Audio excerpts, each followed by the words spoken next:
if she's looked for me the way I have for her. I want to know about her life, where we come from.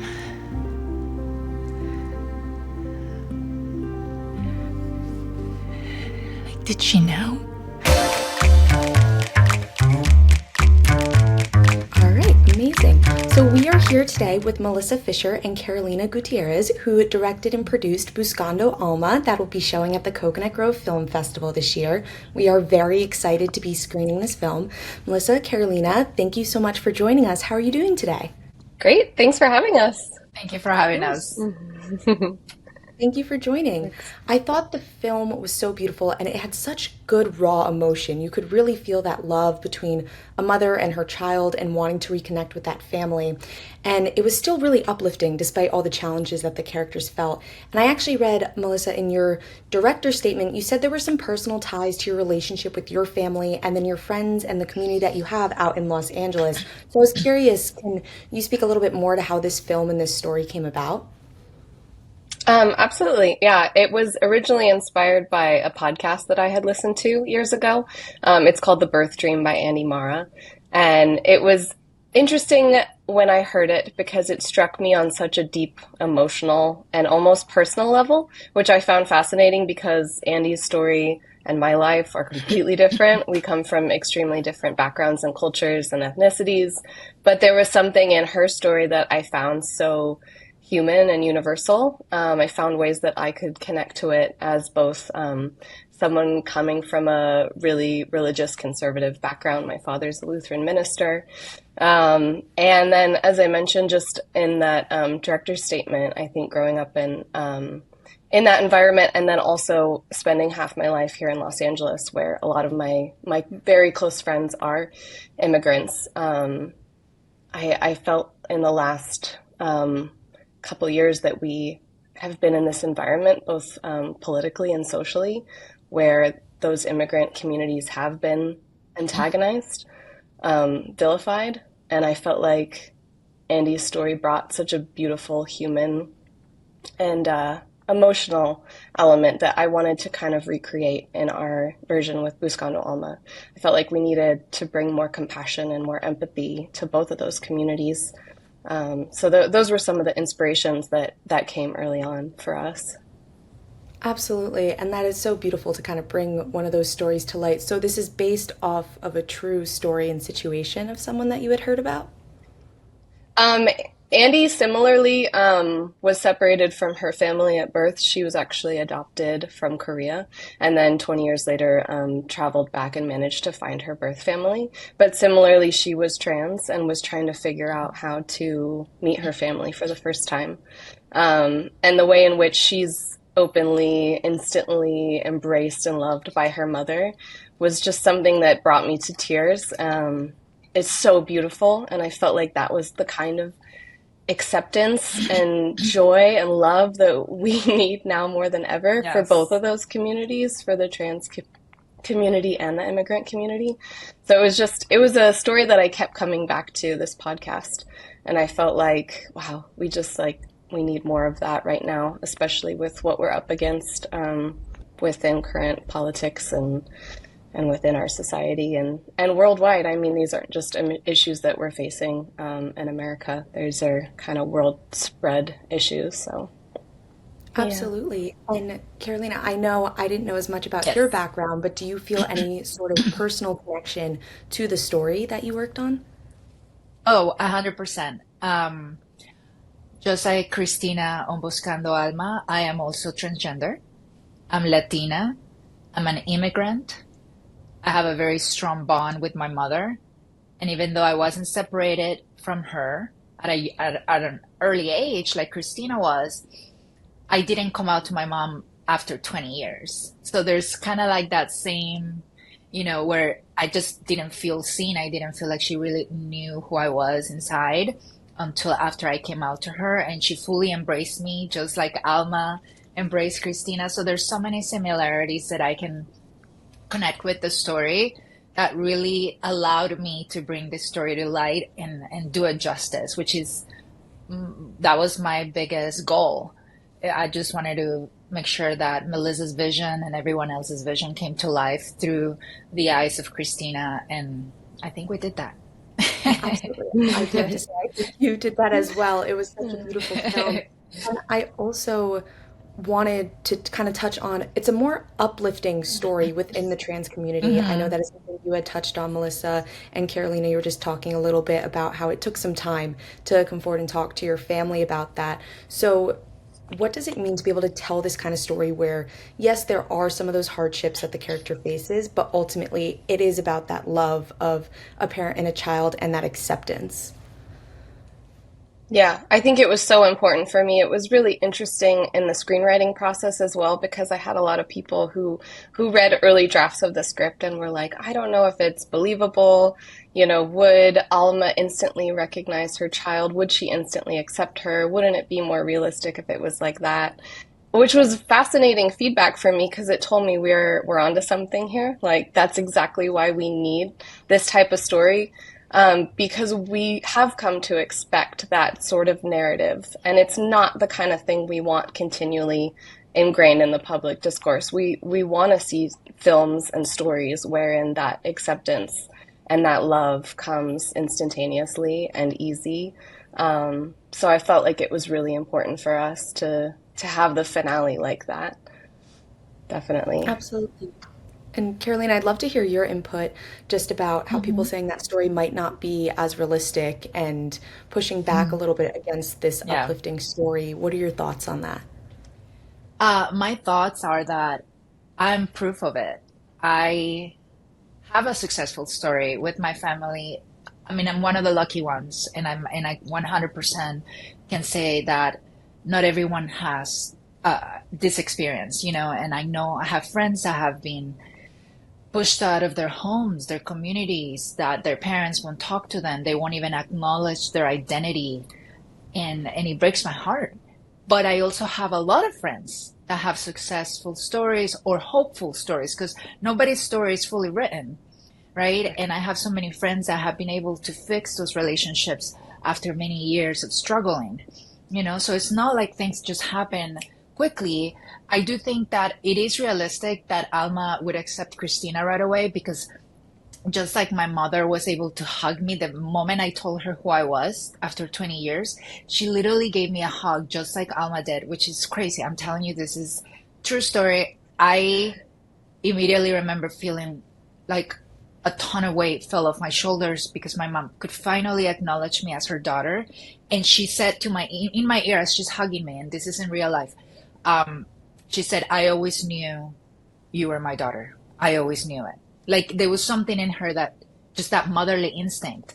So I think it's just as real. And I think it's believable that Alma would take Christina in and just know that this is what she's been wanting to do for 20 years. Just hug her child and embrace her and love her because she's been missing her for so long. And that's the beauty of that story.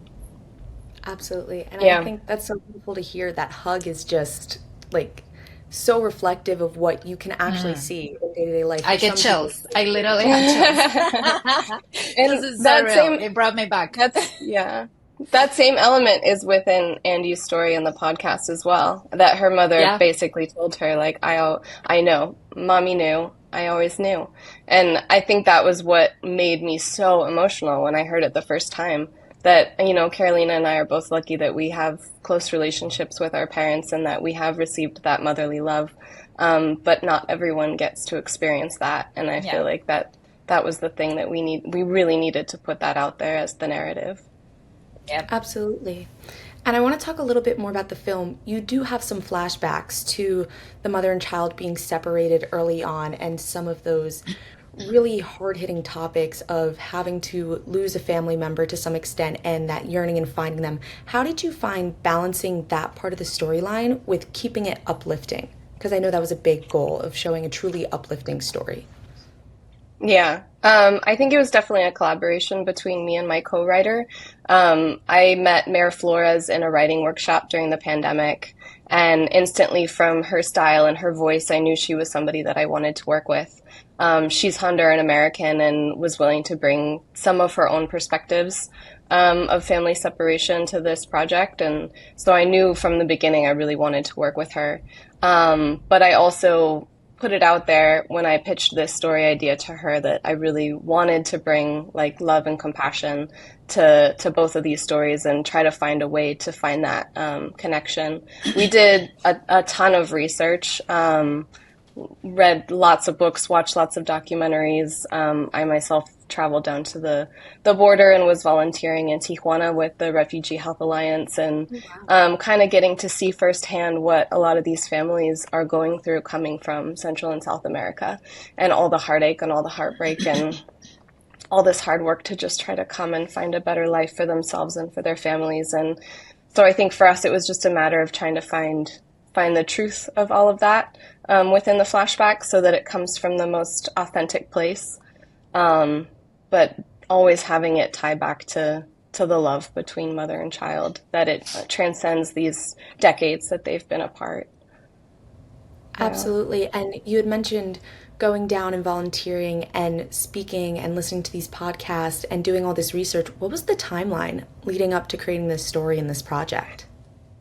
It was about 2 years from the time that Mayor and I wrote our first draft to the time that we were finally shooting. So I wanted to spend as much time as possible trying to get this story in a position where it was coming from a really authentic place, which takes time. And obviously it's an indie short film, and those take time just to get off the ground. So it took time for us to just get all the finances in place and get our team in place. And but I'm grateful actually for all of that time. I would have wanted to shoot it a year earlier if I could, but I think having that time really lent itself to us telling the story in the most authentic way. So I am grateful that we had that space to really explore and do our research. Absolutely, that's wonderful. And Carolina, I want to ask you, have you found other projects, maybe if you didn't have the opportunity to work on them, that have reflected, some aspects of your story? Or do you think that this is truly like one of a smaller group? Honestly, this has been the one project, not only that I'm the most proud of to be a part of it, but also that I connect in such a personal level, and that has such an important mission. I've been in amazing projects, don't get me wrong, and I've been extremely happy to be a part of them. But none have I been able to not only connect like this, connect with the story, connect with Melissa and the entire team. We are a family. We are forever united in this mission of Buscando Alma, which is not only to put a beautiful film that will touch and inspire and motivate people to do better, but that can also save lives and create change. And that to me is just absolutely invaluable. And I'm so lucky that I'm a part of it. And I know that we'll continue to look back at this and remember such an important moment in life, because right now the world needs this movie. And we are so happy that it came out when it came out. And I think it all was meant to be. We always talk about this with Melissa and every interview, every time we can, how cosmical and perfect the timing of this movie has been for the current time, the political climate that we're living in. Those communities need a film like this. People in general have been given so much negative propaganda against these communities. And we need content like this to override that and to fight that and show the human side of these communities and these individuals who are deserving of the same love, respect, and justice that we all are looking for.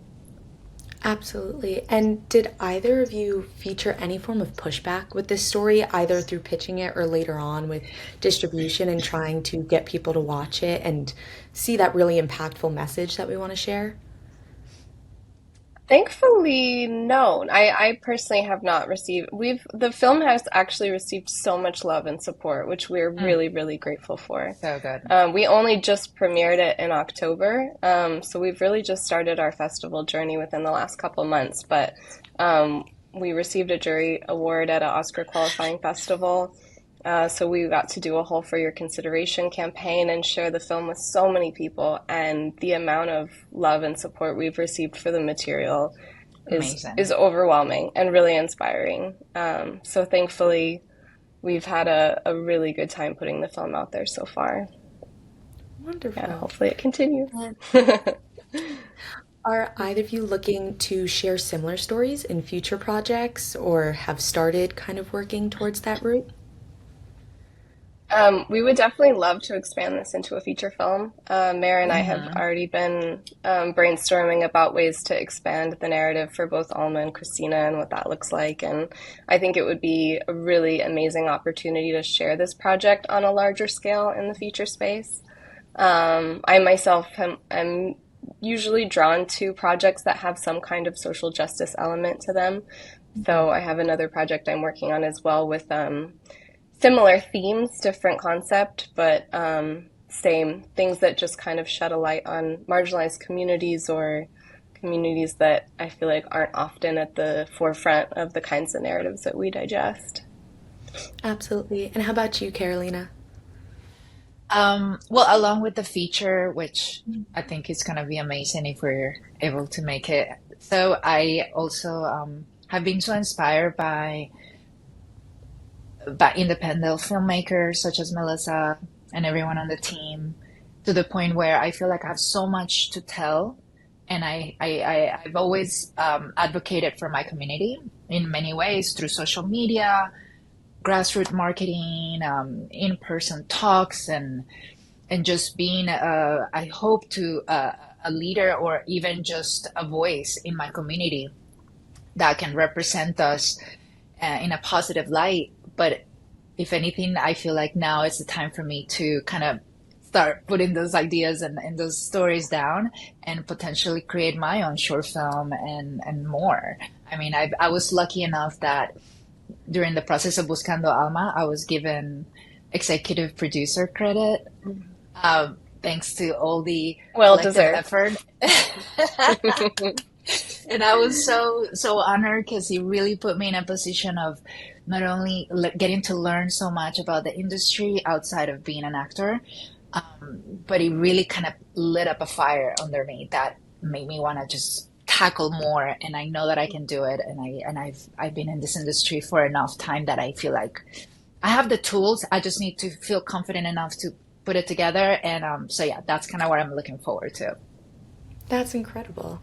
I do want to ask, I'm going to ask this question to both of you and let you each respond. What are you hoping that the audience really takes away from this? I know it's a really good, uplifting story, and we're just trying to get the story of different communities out there, but is there something in particular that you are looking for them to kind of take away or recognize when watching this film?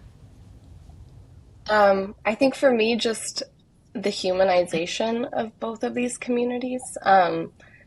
We really tried to put it out there, especially with Christina's character, that she's just living her best life. I mean, she's got this beautiful relationship with her partner. She's got an amazing job. She lives in this great home. And we didn't necessarily want the movie to be like about her journey as a trans character per se. I feel like we don't see enough of that in media. So if audiences can just walk away seeing this woman in her best life, I think that that's something I would love audiences to see that I don't think we get enough of. Obviously, beyond the gorgeous reunion between mother and daughter at the end, I think it's important just to see trans characters out there as human. And yeah, so I think for me, that's one thing I would like to put out there. That's beautiful. And how about you, Carolina? I mean, I could repeat everything Melissa just said, and if anything, just add that I think people fear what they don't know. And unfortunately, for so long, people haven't really gotten a chance to really get to know trans people and immigrant people for who they really are, which are just human beings, just doing their best to live their lives and to love and to prosper and to just be a productive member of society. And I think whether or not that completely aligns with every person, I do think that when you see the characters of Alma and Cristina, you can feel connected to them in a very human way, in a very personal way. And that I think immediately kind of shatters all of those stereotypes, and all of those fears tend to slowly go away. And then all of a sudden you're like, oh, wow, that's like my sister, or like my cousin, or my neighbor. I get that all the time when I meet people in regular life, real life, and they don't know that I'm trans. When I come out to them, when I feel safe and comfortable enough to do so, their first reaction is, wow, I had no idea, but also thank you for trusting in me. And what was I worried about? Almost, you can almost see it in their head. It's like they're trying to process all the information, but at the same time, you can tell how like it's like a weight again lifted off their shoulders of like, oh, why am I worrying about trans people? Why am I worrying about immigrant people when we're all like the same? And I think that's the beauty of Buscando Alma, and I hope that continues to happen as people continue to watch it and we are able to expand it in other levels. Absolutely. And I very much look forward to that feature. I was thinking that while watching. I was like, I want to see more. I want to see more. I know, right? And what goes on, and after, the mother and her child are reunited, how are they able to reconcile all those lost years where they didn't have each other?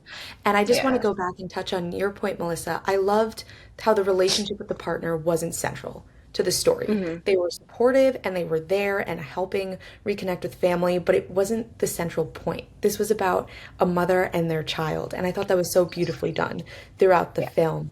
But I want to thank you both so much for your time today. It was such a pleasure to speak with you both a little bit more about this film. I cannot wait for all the audiences at the film festival to get a chance to watch and see a little bit more about what we're talking about. But thank you both so much for your time today. Thank you so much. It means a lot. Thank you. It really does. It's such a pleasure. Thank you.